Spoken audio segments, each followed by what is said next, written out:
नमस्कार दोस्तों, स्वागत है आपका आपके अपने YouTube चैनल ओम डिजिटल स्टडी पर। दोस्तों, जैसा कि आपको पता है, हम साइंस की क्वेश्चन पेपरों की सीरीज लेकर चल रहे थे। और दोस्तों, पिछले वीडियो में भी मैंने आपको लाइव स्टॉक असिस्टेंट का ही पेपर करवाया था और आज के इस वीडियो में भी मैं आपको लाइव स्टॉक असिस्टेंट का ही पेपर करवाने वाला हूँ। ठीक है, ये TSP का पेपर है 2016 में, ध्यान रखना। अच्छा दोस्तों, मैं आपको बता दूं, ये जो सीरीज है, ये सीरीज आपके लिए राजस्थान पटवारी और दोस्तों ग्राम सेवक या फिर आगामी जो एग्जाम आने वाले हैं उनके लिए बहुत बहुत बेहतर साबित होगी। जैसा कि ओम सर जी आपको करवा रहे हैं, उसी प्रकार से मैं भी आपको करवाने की कोशिश करूंगा, तो बहुत बेहतर कंटेंट देने की आपको कोशिश करूंगा। तो दोस्तों, आज का ये जो वीडियो होने वाला है, ये हमारा लाइव स्टॉक असिस्टेंट एग्जाम 2016 का जो पेपर आया था उसके बारे में हम करने वाले हैं। और इसमें जितने भी साइंस के क्वेश्चन आए थे उसका डिस्कशन मैं आपको करवाऊंगा। दोस्तों, जो क्वेश्चन आपके पूछे गए थे वो 41 से लेके आपके कब तक पूछे गए थे? 41 से लेके 56 नंबर तक, 41 से 56 नंबर क्वेश्चन तक आपके इसमें साइंस के क्वेश्चन पूछे गए हैं। तो वही क्वेश्चन मैं आपको करवाने वाला हूँ, तो निश्चिंत रहिए, बहुत अच्छे तरीके से आपको यहाँ पर पढ़ने को मिलेगा। चलिए स्टार्ट करते हैं, बात करते हैं हमारी इस सीरीज की, जो आपके लिए बहुत बेहतर साबित होगी, बहुत इंपॉर्टेंट है आपके लिए। चलिए शुरू करते हैं। तो बात करते हैं 41 नंबर से क्वेश्चन से। चलिए 41 नंबर क्वेश्चन से मैं स्टार्ट करूंगा। 41 से लेकर 56 नंबर क्वेश्चन तक जो क्वेश्चन पूछे गए थे वो हमारे साइंस के क्वेश्चन थे, तो वही क्वेश्चन मैं आपके सामने डिस्कस करने वाला हूँ। चलिए, ये रहा आपका 41 नंबर क्वेश्चन। चलिए मेरे दोस्त, 41 नंबर क्वेश्चन ये रहा। 41 नंबर क्वेश्चन आपको पूछा गया था कि ओस्टियोलॉजी में किसका अध्ययन किया जाता है? ओस्टियोलॉजी के अंदर किसका अध्ययन होता है? तो मैं आपको बता दूं मेरे प्यारे दोस्तों, ओस्टियोलॉजी के अंदर आपका अस्थियों का अध्ययन होता है। किसका अध्ययन होता है? अस्थियों का अध्ययन होता है, हड्डियों का अध्ययन होता है आपका ओस्टियोलॉजी के अंदर। ठीक है। अच्छा, जोड़ों का अध्ययन कौन सी विज्ञान में किया जाता है? तो जोड़ों का अध्ययन आपका होता है ऑर्थोलॉजी में। जोड़ों का जो अध्ययन किया जाता है वो ऑर्थोलॉजी में किया जाता है, जोड़ों का अध्ययन। दोस्तों, पेशियों का जो अध्ययन है वो आपका मायोलॉजी में किया जाता है। कौन सी विज्ञान में? मायोलॉजी के अंदर।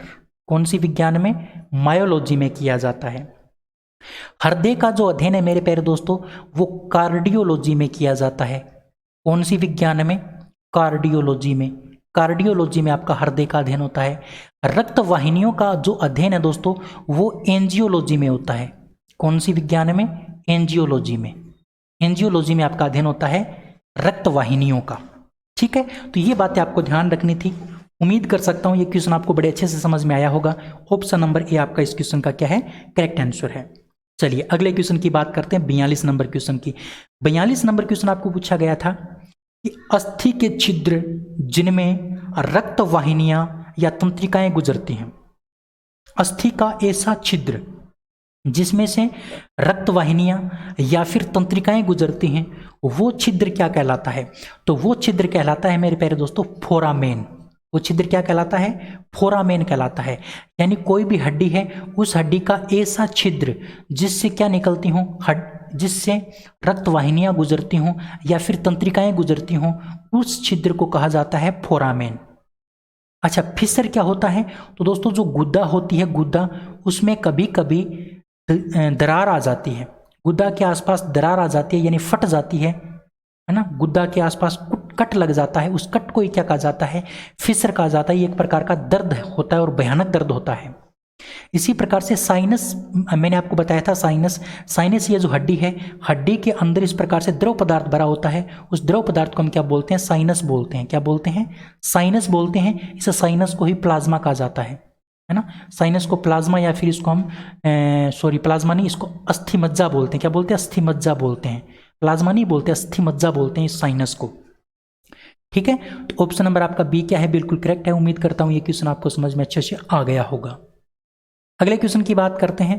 अगला क्वेश्चन 43 नंबर क्वेश्चन आपके सामने है कि कोशिका का शक्ति ग्रह कहलाता है। कोशिका का शक्ति ग्रह किसे कहते हैं? तो कोशिका का शक्ति ग्रह जो कहा जाता है मेरे प्यारे दोस्तों, वो कहा जाता है आपका इस गोल्जी माइटोकॉन्ड्रिया को कोशिका का शक्ति गृह कहा जाता है। अच्छा, कोशिका का शक्ति गृह क्यों कहा जाता है माइटोकॉन्ड्रिया को? क्योंकि दोस्तों माइटोकॉन्ड्रिया के अंदर एक भाग पाया जाता है जिसका नाम है मैट्रिक्स। मैट्रिक्स भाग होता है इस माइटोकॉन्ड्रिया में। माइटोकॉन्ड्रिया का एक भाग होता है मैट्रिक्स। इस मैट्रिक्स भाग के अंदर एक चक्कर संपन्न होता है और उस चक्कर को बोलते हैं क्रेब्स चक्कर। क्या बोलते हैं? क्रेब्स चक्कर। समझने की कोशिश करना। माइटोकॉन्ड्रिया का भाग मैट्रिक्स होता है, उस मैट्रिक्स वाले भाग में एक चक्कर पाया जाता है, उस चक्कर को बोलते हैं क्रेब्स चक्कर। इस क्रेब्स चक्कर के द्वारा ऊर्जा का निर्माण होता है। किसका निर्माण होता है? ऊर्जा का निर्माण होता है। किसके रूप में? एटीपी के रूप में। एटीपी के रूप में हमें ऊर्जा मिलती है, इसीलिए इसको क्या कहा जाता है? ऊर्जा ग्रह, शक्ति ग्रह या फिर पावर हाउस कहा जाता है। अच्छा दोस्तों, माइटोकॉन्ड्रिया की खोज किसने की थी? तो माइटोकॉन्ड्रिया की जो खोज की थी वो 1886 में। 1886 में अल्टमैन व कोलिंकर नाम के व्यक्ति ने की थी। अल्टमैन व कोलिंकर नाम के व्यक्ति ने इसकी खोज की थी। ठीक है। अच्छा दोस्तों, इसको माइटोकॉन्ड्रिया नाम किसने दिया? तो माइटोकॉन्ड्रिया नाम दिया था बेंदा ने। किसने दिया था? बेंदा ने। बेंदा ने इसको माइटोकॉन्ड्रिया नाम दिया। और इसके साथ साथ आपको ध्यान रखना है दोस्तों, जो अल्टमैन है, अल्टमैन ने इसको नाम दिया था बायोप्लास्ट। क्या नाम दिया था? बायोप्लास्ट नाम दिया था। अल्टमैन ने इसकी खोज करने के बाद इसको बायोप्लास्ट नाम दिया। और इस बायोप्लास्ट नाम को बदल करके माइटोकॉन्ड्रिया किसने किया? तो भाई बेंदा ने किया। इसके साथ साथ दोस्तों एक फ्लेमिंग नाम का व्यक्ति और ध्यान रखना है आपको। फ्लेमिंग नाम के व्यक्ति ने इस माइटोकॉन्ड्रिया को फाइला नाम दिया है। क्या नाम दिया है? फाइला। माइटोकॉन्ड्रिया को फाइला नाम किसने दिया है? तो फ्लेमिंग नाम के व्यक्ति ने दिया है। इतनी सारी बातें आपको माइटोकॉन्ड्रिया के बारे में ध्यान रखनी थी। इसी प्रकार से मेरे प्यारे दोस्तों, जो अंतःपर्दवी जालिका है, अंतःपर्दवी जालिका को क्या कहा जाता है? अंतःपर्दवी जालिका को कोशिका का कंकाल तंत्र कहा जाता है। कोशिका का कंकाल तंत्र किसको कहा जाता है? कोशिका का कंकाल तंत्र जो कहा जाता है वो कहा जाता है आपका किसको? अंतःपर्दवी जालिका को। इसी प्रकार से गोल्जिकाए की अगर हम बात करते हैं तो गोल्जिकाए जो है इसको कहा जाता है कोशिका का परिवहन तंत्र। कोशिका का परिवहन तंत्र किसको कहा जाता है? तो कोशिका का जो परिवहन तंत्र कहा जाता है वो कहा जाता है मेरे प्यारे दोस्तों गोल्जिकाए को। ठीक है, तो ये बातें आपको ध्यान रखनी थी किसके बारे में? इस गोल्जिकाए के बारे में। ठीक है, 43 नंबर क्वेश्चन के बारे में। आगे बढ़ते हैं, नेक्स्ट क्वेश्चन की बात करते हैं 44 नंबर क्वेश्चन की। 44 नंबर क्वेश्चन आपके सामने है कि गोवंश के पशुओं में कशेरुक दंड का सूत्र क्या होता है? कशेरुक दंड का सूत्र आपको पूछा है गोवंश के पशुओं में। कौन से पशुओं में? गोवंश के पशुओं में। तो ध्यान रखना मेरे प्यारे दोस्तों, इसका जो करेक्ट आंसर आपका हो जाएगा वो हो जाएगा option number A. Option number A आपका बिल्कुल करेक्ट हो जाएगा। C7TH13L6HS5CO18C20। ये किसका होता है मेरे प्यारे दोस्तों? ये आपका होता है गोवंश के पशुओं का। और ये जो आपका है ना, ये होता है आपका घोड़ों का। ये किसका होता है? घोड़ों का होता है। ये घोड़ों का होता है। ठीक है ना, ये सूत्र ध्यान रखना। ये कशेरुक दंड यानी रीढ़ की हड्डी का सूत्र होता है जो गोवंश का होता है। वैसे आपके लिए इतनी इंपॉर्टेंट बात नहीं है पटवारी के एग्जाम की दृष्टि से। 45 नंबर क्वेश्चन की बात करते हैं तो 45 नंबर क्वेश्चन है अग्रपाद में नहीं पाई जाने वाली अस्थि। अग्रपाद में नहीं पाई जाने वाली अस्थि कौन सी है? तो ध्यान रखना, अग्रपाद में नहीं पाई जाने वाली जो हड्डी है आपकी, अग्रपाद का मतलब हाथ, अग्रपाद का मतलब आपका हाथ होता है। तो हाथ में कौन सी हड्डी नहीं होती है? देखिए मेटाकार्पल्स, ये जो होती है आपकी मेटाकार्पल्स जो होती है वो आपकी हथेली में होती है। कहाँ पर होती है? हथेली में। तो ये भी आपकी हाथ में पाई जाती है। ह्यूमरस जो होती है वो हमारी भुजाओं में पाई जाती है, बाहों में, भुजाओं में, है ना, भुजाओं में, ऊपर की जो बाहें होती हैं वहाँ पर। और स्केपुला जो होती है वो हमारी मतलब कोहनी से नीचे की जो हड्डी होती है उसको स्केपुला हड्डी बोलते हैं। तो ये भी होती है हाथ के अंदर, ये भी होती है, ये भी होती है। तो कौन सी नहीं होती? तो दोस्तों ध्यान रखना, मेटाटार्सल्स नहीं होती। मेटाटार्सल्स जो है वो दोस्तों पैर की हड्डी होती है। किसकी हड्डी होती है?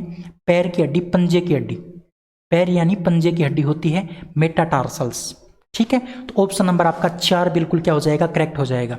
ऑप्शन नंबर 4 आपका क्या हो जाएगा? बिल्कुल करेक्ट हो जाएगा, जो आपको ध्यान रखना है। ठीक है, चलिए आगे बढ़ते हैं।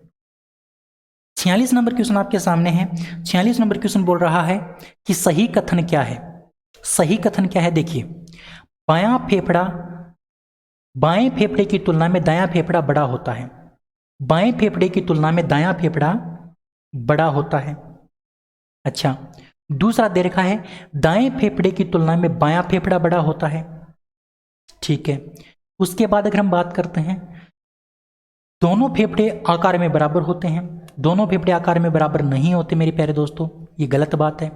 दोनों फेफड़ों में बराबर पालिकाएं होती हैं नहीं।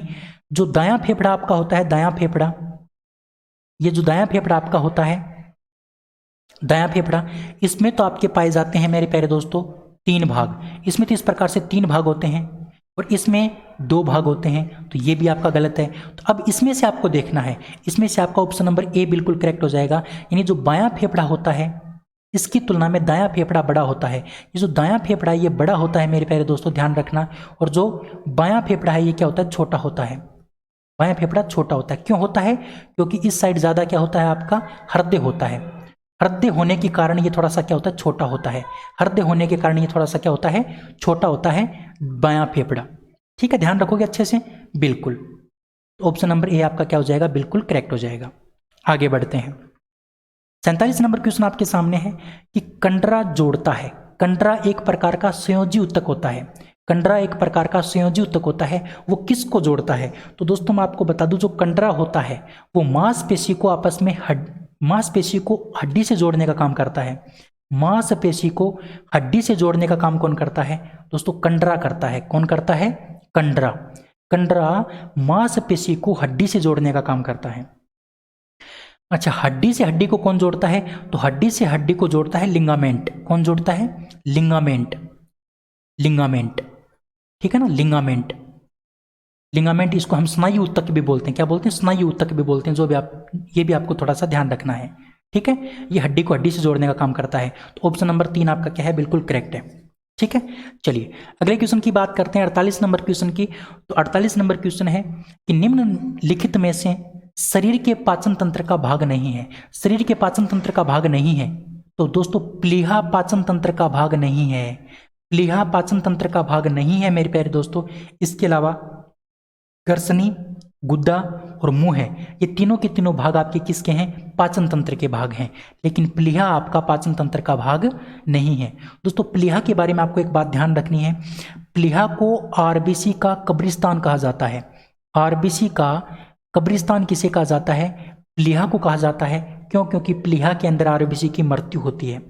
ठीक है, अच्छा, इसके साथ साथ प्लीहा में ही दोस्तों क्या होता है, नवजात जो शिशु होता है, नवजात शिशु, नवजात शिशु में जो रक्त का निर्माण होता है, नवजात शिशु में जो रक्त का निर्माण होता है वो भी आपका प्लीहा से ही होता है। कहाँ से होता है? प्लीहा से ही होता है। ये बात पे आपको अच्छे से ध्यान रखनी है। उम्मीद कर सकते हैं क्वेश्चन आपको बात समझ में आ गई होगी। ठीक है, आगे बढ़ते हैं। अगला क्वेश्चन 49 नंबर क्वेश्चन आपके सामने है कि मूत्र में हीमोग्लोबिन की उपस्थिति क्या कहलाती है? मूत्र के अंदर हीमोग्लोबिन की उपस्थिति क्या कहलाती है? तो मैं आपको बता दूं, मूत्र के अंदर जो हीमोग्लोबिन है उसकी उपस्थिति कहलाती है हीमोग्लोबुनीरिया। हीमोग्लोबुनीरिया आपकी क्या कहलाती है? मूत्र के अंदर हीमोग्लोबिन, मूत्र के अंदर हीमोग्लोबिन पाया जाना क्या कहलाता है? हीमोग्लोबुनीरिया कहलाता है। इसके साथ साथ दोस्तों हिमेचूरिया किसको बोलते हैं?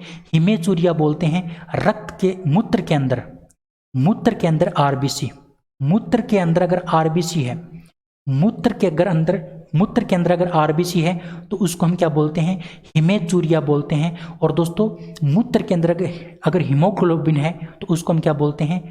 हीमोग्लोबुनीरिया बोलते हैं। ठीक है, ये दोनों बात आपको अच्छे से ध्यान रखनी है। ठीक है, चलिए आगे बढ़ते हैं। अगले क्वेश्चन की बात करते हैं 50 नंबर क्वेश्चन की। 50 नंबर क्वेश्चन है कि रक्त का पीएच मान कितना होता है? रक्त का पीएच मान कितना होता है? तो रक्त का पीएच मान आपका 7.4 होता है। छोटा सा बच्चा भी आपको बता देगा कि रक्त का पीएच मान कितना है। रक्त का पीएच मान जो है ना वो आपका 7.4 है। क्या है? 7.4। यानी रक्त जो होता है मेरे प्यारे दोस्तों वो क्या होता है? रक्त एक प्रकार का क्या होता है? क्षारीय प्रकृति का होता है। कौन सी प्रकृति का होता है? क्षारीय प्रकृति का। रक्त एक प्रकार का क्षारीय प्रकृति का होता है, ध्यान रखना है। इसका पीएच मान 7.4 होता है। ठीक है, इसके बाद हम बात करते हैं 51 नंबर क्वेश्चन की। 51 नंबर क्वेश्चन है कि नेफ्रॉन संरचनात्मक एवं क्रियात्मक इकाई है। नेफ्रॉन जो है वो किसकी संरचनात्मक एवं क्रियात्मक इकाई है? तो मैं आपको बता दूं, नेफ्रॉन जो है ना वो वृक्क यानी किडनी, नेफ्रॉन यानी जो किडनी, किडनी जो होती है ना, किडनी यानी वृक्क यानी किडनी जो होता है, किडनी की वृक्क की संरचनात्मक और क्रियात्मक इकाई क्या होती है? नेफ्रॉन होती है। दोस्तों नेफ्रॉन ही क्या करता है? मूत्र का निर्माण करने का काम करता है। मूत्र का निर्माण करने का काम कौन करता है? नेफ्रॉन करता है। और नेफ्रॉन ही क्या होता है? इस किडनी की संरचनात्मक एवं क्रियात्मक इकाई होती है। ठीक है, अच्छे से आपको ये बात ध्यान रखनी है। उम्मीद कर सकते हैं क्वेश्चन आपको अच्छे से समझ में आ गया होगा। ठीक है, चलिए 52 नंबर क्वेश्चन की बात करते हैं। 52 नंबर क्वेश्चन आपके सामने है कि मादा के ताव यानी गर्मी आने पर अधिक सक्रिय एवं प्रभावशाली होने वाला हार्मोन कौन सा है? जब मादा के ताव आती है, गर्मी आती है, तब अत्यधिक सक्रिय और प्रभावशाली होने वाला हार्मोन कौन सा है? तो ध्यान रखना मेरे प्यारे दोस्तों, एस्ट्रोजन नाम का जो हार्मोन है, एस्ट्रोजन नाम का जो हार्मोन है वो गर्मी आने पर, ताव आने पर मादा में अधिक सक्रिय होता है, अधिक प्रभावशाली होता है। ठीक है, ऑप्शन नंबर 4 आपका बिल्कुल करेक्ट है। ये जो ऑक्सीटोसिन दे रखा है ये दोस्तों दुग्ध ग्रंथियों में पाया जाता है, दुग्ध उत्पादन करने में काम आता है। यानी मादा के दुग्ध उत्पादन करने में काम कौन आता है? ऑक्सीटोसिन हार्मोन काम आता है। और दोस्तों टेस्टोस्टेरोन हार्मोन जो है ना वो नर के अंदर पाया जाता है, मेल के अंदर पाया जाता है। और ये जो प्रोजेस्टेरोन हार्मोन होता है ये दोस्तों गर्भकाल के टाइम क्या होता है? सक्रिय होता है। गर्भकाल के टाइम सक्रिय होता है। कहने का मतलब इस प्रोजेस्टेरोन हार्मोन को प्रेगनेंसी हार्मोन कहा जाता है। प्रेगनेंसी हार्मोन किसको कहा जाता है? इस प्रेगनेंसी हार्मोन के नाम से जाना जाता है इस प्रोजेस्टेरोन को। ठीक है, ये बात आपको ध्यान रखनी है। उम्मीद करता हूं ये क्वेश्चन आपको समझ में आ गया होगा। 53 नंबर क्वेश्चन की बात करते हैं। 53 नंबर क्वेश्चन है कि बकरी में यौनारंभ की अनुमानित आयु होती है। बकरी में यौनारंभ की अनुमानित आयु होती है, कितनी होती है? यानी कहने का मतलब जो बकरी होती है उसमें कितने दिनों के बाद या कितने महीने के बाद उसमें यौन अवस्था आ जाती है? तो ध्यान रखना 4 से लेके 12 माह, 4 से लेके 12 माह के बाद एक बकरी में क्या आ जाती है? यौनारंभ उत्पन्न हो जाती है, यानी वो माँ बनने के लायक हो जाती है 4 से 12 माह के बाद। ठीक है, बिल्कुल उम्मीद करता हूँ क्वेश्चन आपको समझ में आ गया होगा। बिल्कुल सिंपल सा क्वेश्चन है। चलिए अगले क्वेश्चन की बात करते हैं, 54 नंबर क्वेश्चन की। 54 नंबर क्वेश्चन आपका है कि मध्य चक्र को बांटा जा सकता है। मध्य चक्र को कितने भागों में बांटा जा सकता है? तो ध्यान रखना मेरे प्यारे दोस्तों, मध्य चक्र को 4 भागों में बांटा जाता है। कितने भागों में? 4 भागों में। मध्य चक्र के कितने भाग होते हैं? 4 भाग होते हैं। बड़े अच्छे से आपको ये बात ध्यान रखनी है। ठीक है, वैसे आपको ये पूछता है कि मध्य चक्र होता क्या है? तो मध्य चक्र दोस्तों ये होता है कि यानी कोई भी मादा हीट पीरियड में आती है, कोई भी मादा हीट पीरियड में आती है। मादा मतलब पशु मादा, पशु मादा है ना, पशु मादा जो है ना वो हीट पीरियड में आती है तो वो एक क्या छोड़ती है? कुछ तरल पदार्थ छोड़ती है। और उस तरल पदार्थ को सूंघ करके उसका जो नर होता है वो क्या होता है? उसकी ओर आकर्षित होता है और वापस में क्या करते हैं? सेक्सुअल क्रिया करते हैं। ठीक है, तो उसी को हम क्या बोलते हैं? मध्य चक्र बोलते हैं। यानी कहने का मतलब हीट पीरियड आना, किसी भी पशु के अंदर हीट पीरियड आना मध्य चक्र कहलाता है। और इसको हम 4 भागों में बांटते हैं। कितने भागों में बांटते हैं? 4 भागों में। ठीक है, ये बात आपको ध्यान रखनी है। अच्छा, बात करते हैं 55 नंबर क्वेश्चन की। तो 55 नंबर क्वेश्चन है कि इंसुलिन का स्रावण होता है। इंसुलिन का स्रावण कहाँ से होता है? तो दोस्तों इंसुलिन का जो स्रावण होता है वो अग्न्याशय से होता है। कहाँ से होता है? अग्न्याशय से। अग्न्याशय से आपका इंसुलिन का स्रावण होता है। ऑप्शन नंबर ए आपका बिल्कुल क्या हो जाएगा? करेक्ट हो जाएगा। दोस्तों इंसुलिन के बारे में आपको ध्यान रखना है। इंसुलिन हार्मोन की कमी से, इंसुलिन हार्मोन की कमी से कौन सा रोग होता है? मधुमेह रोग होता है। कौन सा रोग होता है? मधुमेह रोग होता है। और दोस्तों इंसुलिन हार्मोन की खोज किसने की थी? तो ध्यान रखना, बेटिंग और बेस्ट, बेटिंग व बेस्ट नाम के 2 व्यक्ति थे। इस बेटिंग व बेस्ट नाम के व्यक्तियों ने इसकी क्या की थी? खोज की थी। और इस इंसुलिन को किसके अंदर खोजा गया था? तो इंसुलिन को कुत्ते के अंदर खोजा गया था। किसके अंदर खोजा गया था? कुत्ते के अंदर। इसको कुत्ते के अंदर खोजा गया था। बड़े अच्छे से ये बातें ध्यान रखनी है। ठीक है, तो ऑप्शन नंबर आपका ए क्या हो जाएगा? बिल्कुल करेक्ट हो जाएगा। ठीक है, चलिए आगे बढ़ते हैं। अगले क्वेश्चन की बात करते हैं। अगला क्वेश्चन आपके सामने है कि गर्भकाल के दौरान, गर्भकाल के दौरान क्या होता है? गर्भकाल के दौरान प्रोजेस्टेरोन हार्मोन का स्तर अधिक हो जाता है, किसकी बजाय? एस्ट्रोजन की बजाय। ऑप्शन नंबर ए आपका क्या हो जाएगा? बिल्कुल करेक्ट हो जाएगा। मैंने आपको बताया था ना, प्रोजेस्टेरोन हार्मोन अधिक सक्रिय हो जाता है कब? गर्भकाल के टाइम। ठीक है, इसीलिए इस प्रोजेस्टेरोन हार्मोन को क्या कहा जाता है? प्रेगनेंसी हार्मोन भी कहा जाता है। इसको हम क्या बोलते हैं? प्रेगनेंसी हार्मोन भी बोलते हैं। ये बात भी आपको अच्छे से ध्यान रखनी है। उम्मीद करता हूँ ये क्वेश्चन आपको समझ में आ गया होगा। ठीक है, और इससे आगे जो आपके क्वेश्चन है दोस्तों, वो आपके किसके हैं? मतलब जीके के हैं। वो मैं आपको नहीं करवाऊंगा, मैं आपको सिर्फ साइंस के क्वेश्चन करवा रहा हूं। उम्मीद करता हूं ये सीरीज आपको अच्छे से समझ में आ रही होगी और अच्छे से आप तैयारी अपनी कर रहे होंगे। दोस्तों ये जो वीडियो है ये आपका पटवारी के लिए बड़ा इंपॉर्टेंट है। और पटवारी के लिए इंपॉर्टेंट क्यों है? क्योंकि दोस्तों क्वेश्चन मैं आपको वही करवा रहा हूं जो राजस्थान के अलग अलग एग्जाम में पूछे गए हैं। इसलिए पटवारी में जो साइंस है उसमें से उसके अंदर यहाँ से क्वेश्चन आने की बहुत ज़्यादा संभावना है। इसलिए आप अच्छे से तैयारी कीजिए, दमदार तरीके से तैयारी कीजिए। फिर भी कोई दिक्कत हो तो आप कमेंट कर सकते हैं, उसका सोल्यूशन आपको दिया जाएगा। ठीक है, जय हिंद दोस्तों, आज के लिए इतना ही। अगले वीडियो में फिर मिलते हैं, तब तक के लिए जय हिंद, जय भारत, लव यू सभी को, thank you, bye bye, thank you.